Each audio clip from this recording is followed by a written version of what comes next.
On commence à voir des innovations dans les dryers de filaments, je t'en ai présenté plusieurs. Celui-ci c'est un nouveau, c'est celui de la marque Jayo et il a plusieurs particularités. On découvre ça ensemble tout de suite.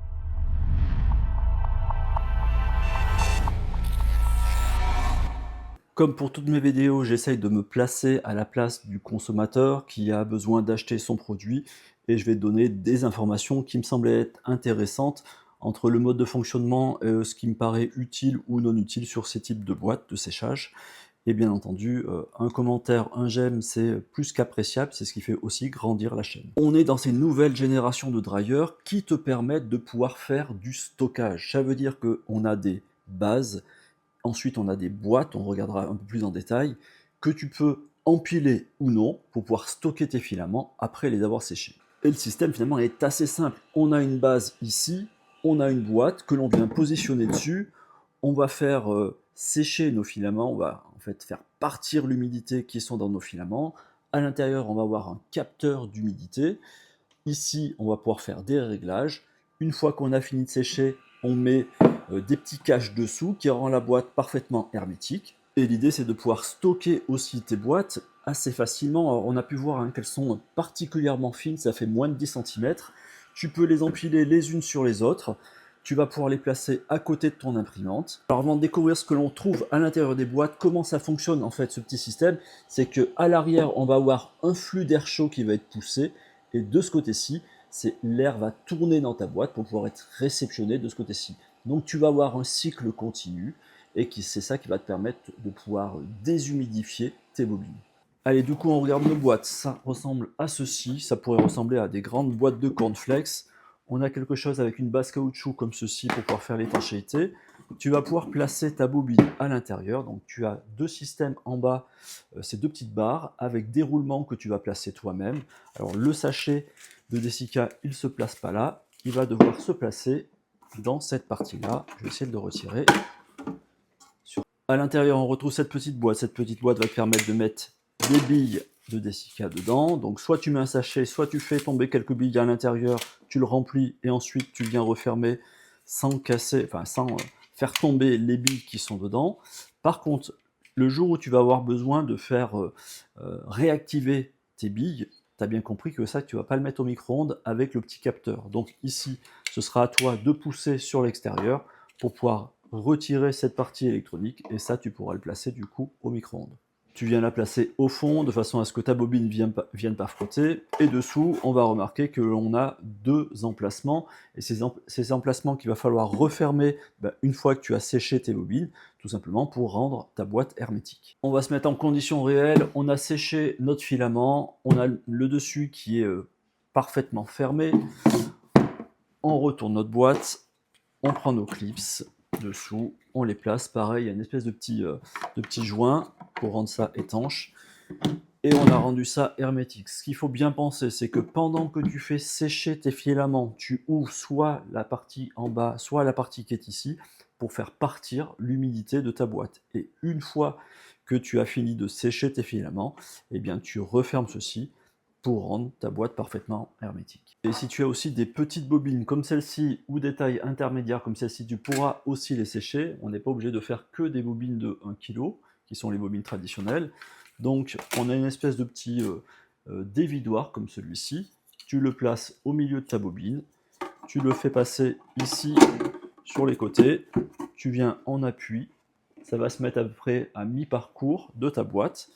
Et c'est la même chose, Après tu vas refermer ta boîte, tu veux sécher, donc tu laisses un petit silicone ouvert, tu places ta boîte sur l'appareil en faisant pas comme moi, en retirant les trucs qui sont dessous, en soi tu peux pas la placer, donc, et tu lances tes cycles pour pouvoir sécher. Donc en fonction du type de filament, on va regarder les différents programmes. Pour le bloc de chauffe, à l'arrière on retrouve un interrupteur, sur le devant on a un menu de commande avec tout simplement deux interrupteurs. Pour pouvoir l'allumer, tu appuies sur l'un ou l'autre, et si tu devais l'arrêter, tu appuies sur les deux boutons en même temps. On a plusieurs systèmes de chauffe, tu appuies une seule fois, ça va te faire apparaître ce qui était auparavant, donc moi j'étais sur du PETG, tu rappuies une fois, ça te permet de savoir entre la température souhaitée et la température qui est à l'intérieur. Donc ici on va faire défiler PETG, PLA, PC, le PA, l'ABS, le TPU et on va revenir au PETG. On va se remettre sur le PLA parce que c'est du PLA qui est à l'intérieur. Tu vas faire un appui long. Tu vas pouvoir jouer sur la température. Donc par défaut, c'est préprogrammé à 50, mais si tu souhaites par exemple le chauffer un petit peu moins ou un petit peu plus, tu as la main. Donc on appuie un peu plus longtemps. Tu rappuies sur plus, tu vas pouvoir le faire monter en température. Et pareil, quand tu appuies sur le bouton moins.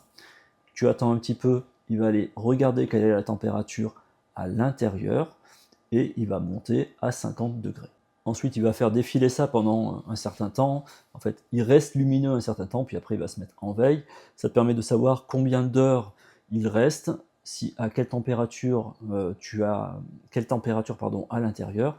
Et si on fait un appui long sur le bouton moins, juste ici, tu vas pouvoir pareil régler le nombre d'heures. Donc ça va de 1 heure à 99 heures. Donc tu auras pu le remarquer, c'est quelque chose d'ultra simple à paramétrer. Qu'est-ce qu'on a dans nos boîtes? Donc ici, c'est vendu.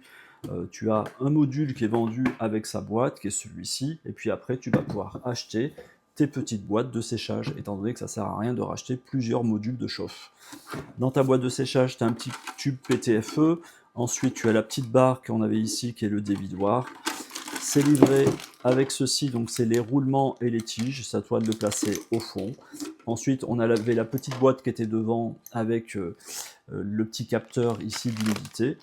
Et puis, on a notre couvercle qui est sur le dessus, ainsi que nos deux petites protections sur le dessous pour la rendre étanche. En complément d'information, ce que l'on peut se dire, c'est que tu vas pouvoir avoir deux modes de sortie pour pouvoir le placer là où est ton imprimante. Par moment, on a besoin de faire partir le filament par le haut, par le moment, c'est sur le devant ou sur le derrière, hein, c'est à toi d'orienter ta boîte. Alors, j'aime bien faire un point, tu sais, sur le bruit. Il y a certains dryers qui sont insupportables, d'autres qui sont acceptables, d'autres qui sont silencieux. Donc ici, je vais retirer mon micro et on va se rapprocher du module. Donc, allez, je fais comme ceci. Donc là, tu vas entendre le bruit ambiant. Donc c'est particulièrement silencieux. Quand tu soulèves bien entendu ta boîte, ça va faire plus de bruit, mais lorsque ta boîte est dessus, ça va étouffer le bruit. Donc elle fait partie, enfin il ou elle fait partie des dryers de filaments qui sont les plus silencieux parmi ceux que j'ai testés jusqu'à présent. Pour le bruit ou le non-bruit, hein, si tu veux, le côté plutôt silencieux s'explique aussi sur le fait qu'il y a certains dryers de filaments sur le marché qui vont embarquer 1, 2, 3, 4 modules, donc des fois avec 4 systèmes de chauffe, ce qui fait que tu vas avoir 4 moteurs, 4 ventilos, et tu vas augmenter le bruit ambiant, et c'est assez cohérent. Une des choses que j'ai remarqué, c'est que si tu laisses ta boîte comme ceci, tu la laisses tourner, tu la laisses chauffer, mais que tu n'as pas de boîte dessus, eh bien il vient se mettre en erreur. Est-ce que c'est normal, pas normal? En tout cas, moi je trouve ça plutôt cohérent, et j'espère que oui, c'est cohérent, et que le système d'erreur est quelque chose qui est plutôt un élément de sécurité qui pourrait éviter un accident domestique. Pour la conclusion, en soi, quand on regarde comme ceci, on pourrait se dire ça ressemble juste à des petites boîtes, et c'est le cas. Ça n'a rien de foufou d'un point de vue, on va dire, stylé, design ou autre, mais ça a un côté ultra pratique. Donc je trouve ça plutôt confortable, c'est simple, il n'y a pas 10 000 menus, c'est silencieux. Ils ont pensé à mettre le petit capteur à l'intérieur, ils ont pensé à mettre un système pour pouvoir mettre tes petites billes, de pouvoir retirer, on a vu, le petit capteur si tu veux faire sécher ensuite tes billes au micro-ondes.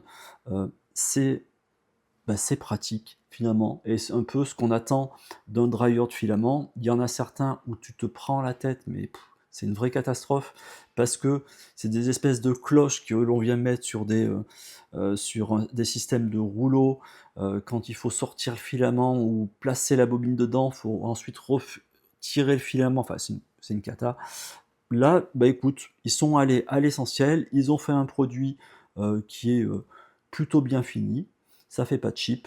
En termes de tarification, je voudrais pas te dire de bêtises, mais il me semble que c'est environ 50-55 dollars ou 55 euros. Alors je sais pas si c'est un prix de lancement ou si c'est un prix officiel, mais c'est en tout cas la publicité que j'ai vue sur leur site Instagram. Donc ça s'appelle Jayo, ça s'appelle le Fila Dryer J1. Alors Jayo, hein, pour beaucoup vont connaître ou reconnaître. Souvent, on assimile un Jaillot avec la société Sunnu, donc c'est plutôt un gage de qualité. J'utilise depuis quand même pas mal d'années leur filament. Leur filament, j'en suis satisfait. C'est la première fois qu'ils font un dryer.